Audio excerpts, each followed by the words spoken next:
eh, hablando de ciertas teorías conspirativas, ¿no? Cuestionando al propio Madanes Quintanilla, el dueño de FATE, en un contexto de una negociación arancelaria por el tema del aluminio. No nos olvidemos que son los dueños de Aluar. Vamos a ir a la redacción de La Nación con Esteban Lafuente. ¿Cómo estás, Esteban? Hola, Débora, ¿cómo estás? Buenas tardes para vos y a Buenas tardes. Bueno, contame un poquito, primero la génesis de este conflicto, ¿no? Y después, ¿qué crees que puede pasar? Porque da la sensación de que este llamado a conciliación obligatoria que hace el Ministerio de Capital Humano no tiene mucha razón de ser en un contexto donde la empresa dijo cierro y pago las indemnizaciones como corresponde. Exacto, sí, de corto plazo, la decisión de la empresa anunciada esta mañana y con las imágenes que estábamos viendo, derivaron este llamado a convocatoria que sería un paso formal porque desde la empresa, como vos decías, ya plantearon la decisión de incluso pagar las indemnizaciones y todo lo que corresponde a las desvinculaciones, los despidos de los trabajadores, así que habrá que ver que continúa, no habría margen desde el lado de la empresa como para revertir este escenario, pero este es el paso burocrático formal para que se suspendan la ejecución de estos despidos, al menos por 15 días, a ver cómo continúa, de una empresa que viene en un contexto del sector bastante golpeado y no de este año, del año pasado, de este gobierno, sino hacia atrás. ¿Te acordás que desde incluso 2022, después de la pandemia, fueron tanto FATE como sus competidores, hay 3 empresas que producen neumáticos en el país, que vienen siendo protagonistas de episodios de conflictos con el gremio, de suspensiones de producción? Es un gremio, también hay que decirlo, Esteban, es un gremio muy combativo. Por eso hoy se daba en simultáneo el conflicto ahí en FATE con la conferencia de la CGT y todos los gremialistas del Sudna eran durísimos con la CGT porque es un gremio de izquierda, referenciado en el polo obrero, muy combativo, que había traído ya varios dolores de cabeza a la empresa con bloqueos, como vos decías, en el 2022. Ahora, ¿cuánto crees que ha influido en la decisión de Madanes Quintanilla esta conflictividad creciente que ha tenido con el gremio del Sudna para tomar la decisión? Independientemente del contexto y el tema de importaciones. No, es un factor de los centrales, pero no el único, porque eso te planteaba, así como viene esta decisión de la empresa de cerrar la puerta sus puertas vinculadas a la dinámica del conflicto con los gremios, que en una disputa salarial, paritarias no cerradas. FATE, por ejemplo, tiene un procedimiento preventivo de crisis habilitado, había solicitado en el 2024 y continuaba en ese contexto, sumado a una planta industrial que estaba operando por debajo del 40% de su capacidad, lo mismo que ocurre en otras fábricas del sector, que en muchos casos habían suspendido temporalmente la producción porque o no era rentable o no había demanda, sumado a un contexto de una política económica que es también el cambio de las condiciones del mercado, de lo que estaba planteado en lo que dijo la empresa al explicar la decisión, de apertura de las importaciones y una creciente competencia de neumáticos chinos que, si uno mira la evolución de los últimos años, no fue el total de importaciones tan significativo el crecimiento en términos de volumen, de cantidades, pero sí en monto, y esto tiene que ver con un ingreso de neumáticos que en el 2025 versus 2024 de China se cuadruplicó, pero a costos mucho más bajos, que eso hace que en el monto no sea tan relevante. Entonces, la decisión que como está atravesando la industria del neumático, que ocurre en otros sectores productivos, es cómo se compite o si es rentable o si es viable mantener la producción en este esquema económico con la producción de otros países, que es significativamente más barata, y esa es la decisión que derivó en un contexto sumado a menor demanda o competencia externa, el conflicto por los trabajadores y una situación de producción que estaba bien por debajo de sus capacidades, derivó en el cierre de una de las 3 grandes empresas fabricantes de neumáticos en el país. Sí, y después para cerrar, si querés ponemos el tuit de Milei, porque te quería preguntar, Esteban, qué paradoja, ¿no? Porque el gobierno toma una posición, bueno, crítica, ¿no? Con el empresario, pero digo, para un gobierno libertario ponerse en esta posición, ¿no? Cuestionando la decisión de un empresario privado que puede decidir seguir adelante con su emprendimiento o no.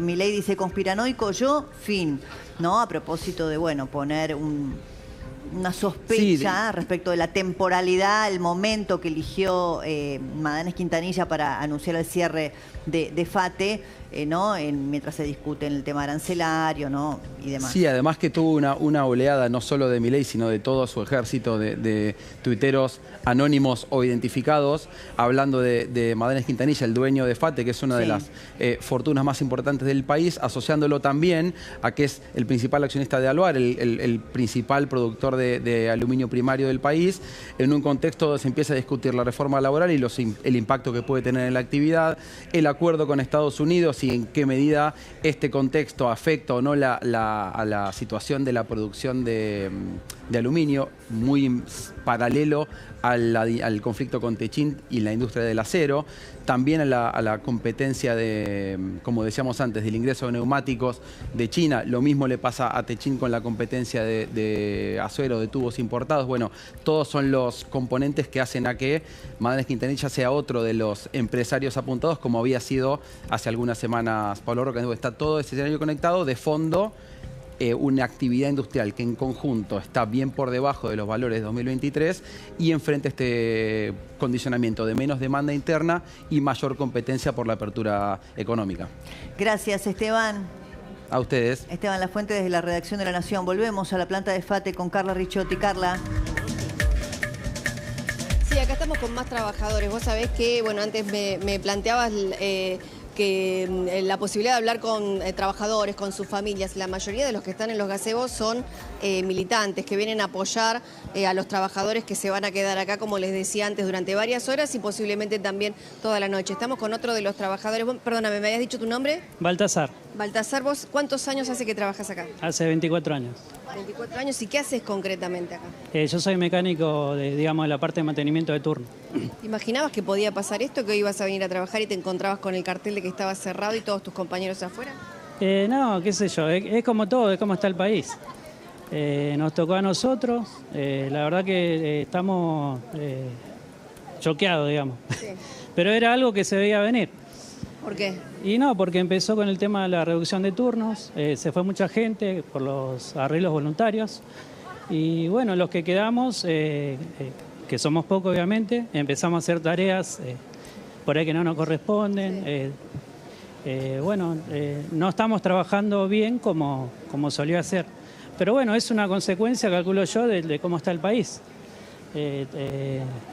Yo siempre voy a decir que si el gobierno abre las importaciones en forma indiscriminada, en algún momento esto va a explotar.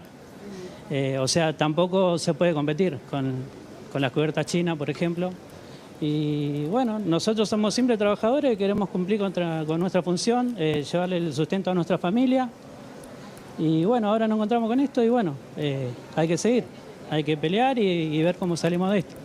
¿Te puedo compartir el auricular para que hables con Débora, que está en el piso? Débora Plager, vos me decías, Débora me decía él que es uno de los trabajadores a los que ya le llegó el telegrama, concretamente. Sí, me llegó hoy a la mañana, a las 8:30, y bueno, nos desayunamos con eso, digamos.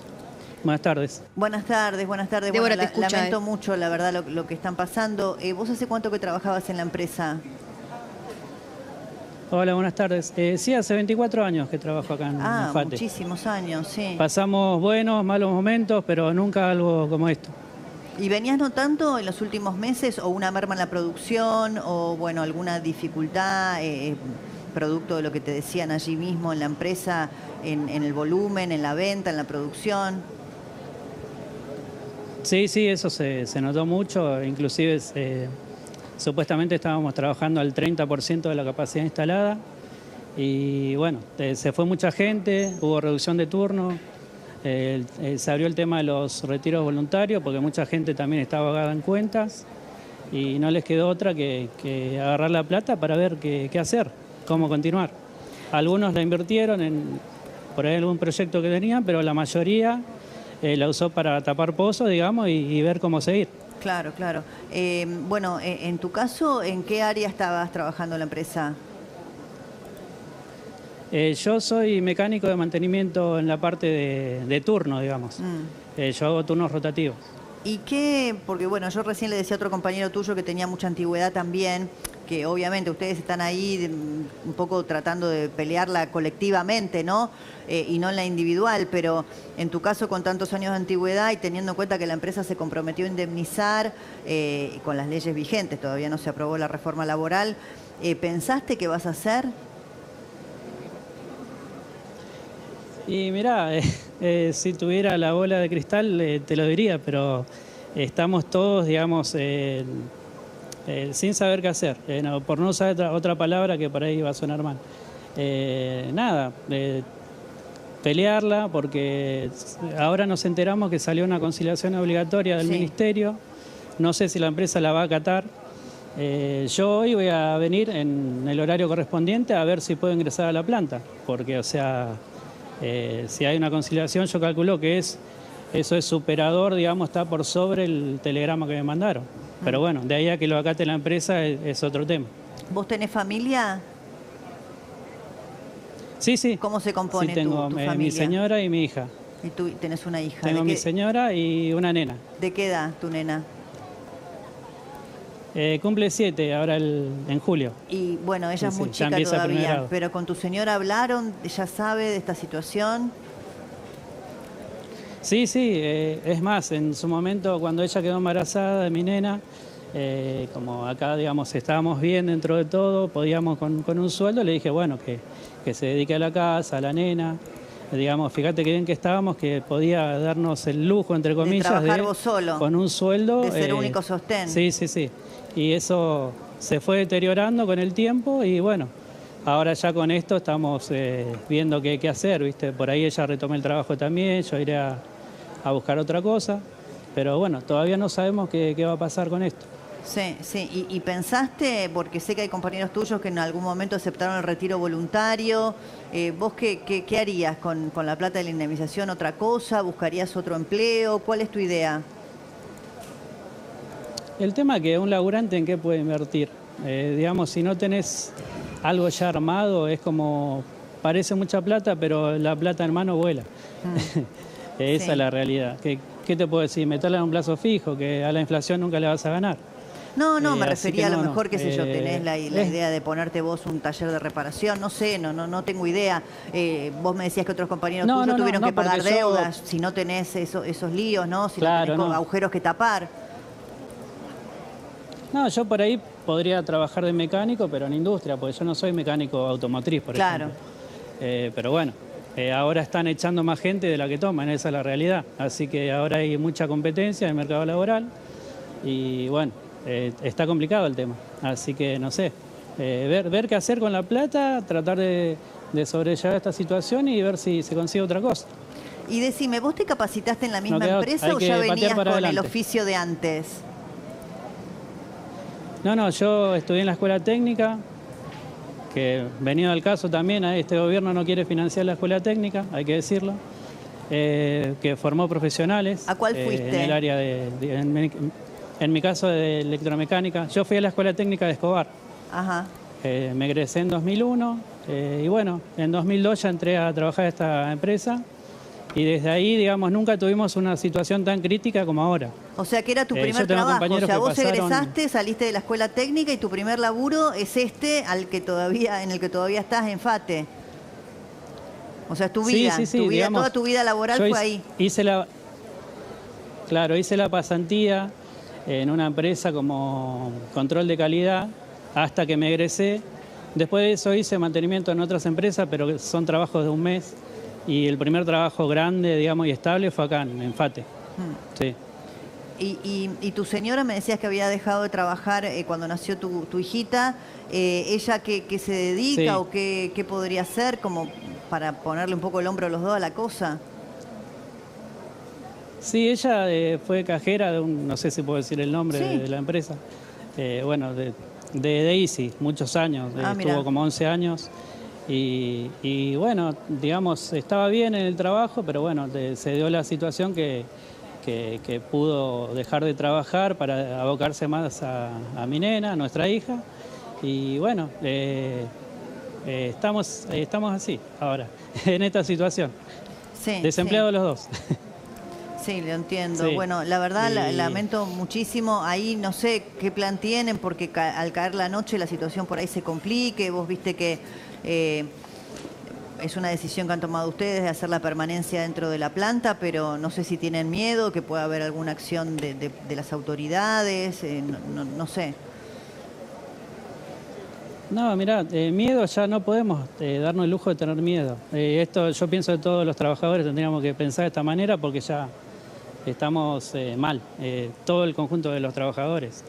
Así que nada, hay que salir y pelear por nuestra fuente de trabajo, que es lo único que tenemos. ¿Te vas a quedar ahí? Sí, me voy a quedar un rato más y yo tendría que entrar a la noche. Voy a venir a hacer el intento seguramente de entrar. Que bueno, vamos a ver con qué nos encontramos, porque hasta ahora no tenemos notificación oficial de nuestro gremio de qué acciones tomar, digamos. Por el tema esto de la conciliación que salió y no sabemos si la fábrica la va a acatar o no.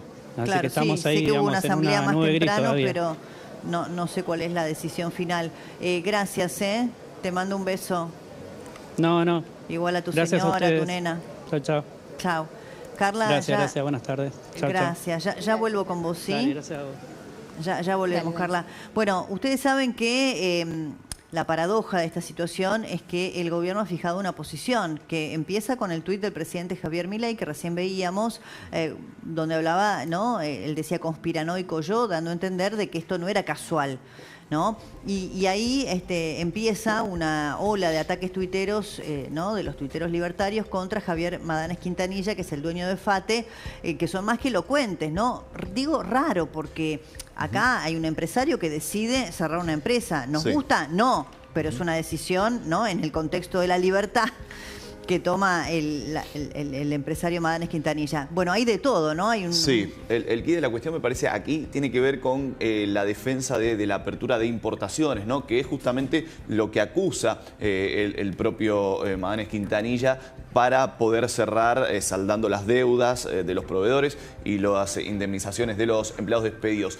Pero uno de los más virulentos, si se quiere, es el conocido como Gordo Dan, Daniel Parisini. Lo vamos a compartir en imágenes porque Javier Milei, el presidente, bueno, avaló estos tantos tweets de esta cuenta y de también otras, inclusive, por ejemplo, Lilia Lemoine, que, bueno, se expresaron respecto de lo que sucedió en la jornada del día de hoy y sobre todo en detrimento o en contra de Madanes Quintanilla. Vamos a comenzar con el de el Gordo Dan, Daniel Parisini. Allí lo tenemos, Javier Madanes, dueño del FATE y de Aluar, el único productor de aluminio aquí, vos bien lo decías, Débora, anteriormente, bueno, con una fortuna estimada en 1.500 millones de dólares, según Forbes 2024, es la persona número 12 más rica de la Argentina. Amante de los gobiernos kirchneristas, dice.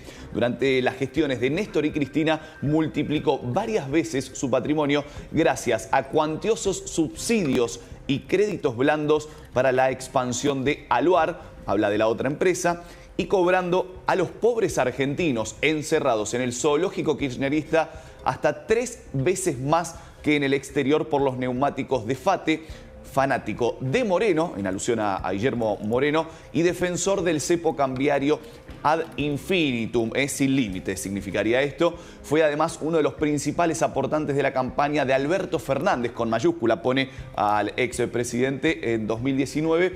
Hoy declara la quiebra, lo pone entre comillas, porque se abrieron las importaciones, ¿no? Lo decíamos, me parece que esto tal vez es la piedra fundacional respecto de este conflicto y de la postura del oficialismo. Vamos a compartir un tuit más, entonces, del propio Daniel Parisini del Gordán. Bueno, aquí tenemos el trampista, otra de las cuentas a favor del oficialismo.